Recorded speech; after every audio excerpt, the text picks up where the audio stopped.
I was an angry kid growing up. And I guess it started for me a long time ago, starting in Honduras, when my mom wanted to get me away from my dad.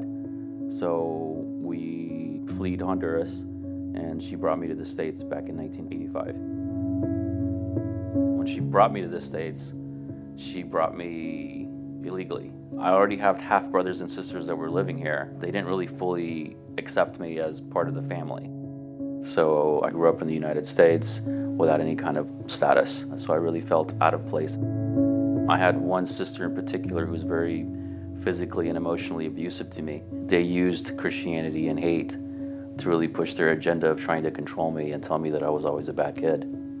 But that's just what led me to hating God and hating the situation that I was in. To me, God was non-existent, not bothered or interested in me.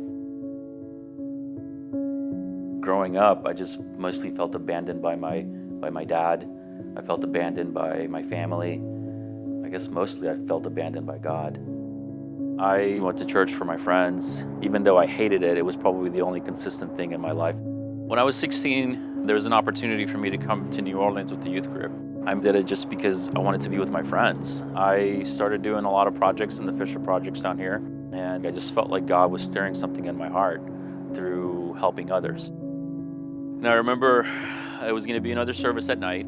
There was a call to come up, and I raised my hands, and there was two feelings that I remember having specifically. One was, yes, acceptance, but the other one was hatred. And I do remember screaming out loud, God, I hate you. And there was that final release where I felt like I just needed to say that. And God, no matter what, would still love me.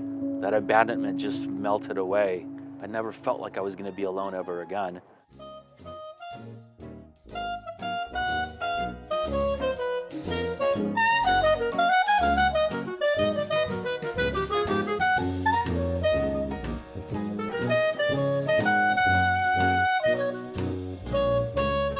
For the last 20 years, it's been my privilege to lead trips to New Orleans with Wonder Voyage.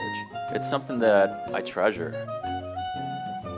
I want the people that are coming here to serve this community to find God through serving others. And that's something that changed my life. That's something that gave me that moment of wonder.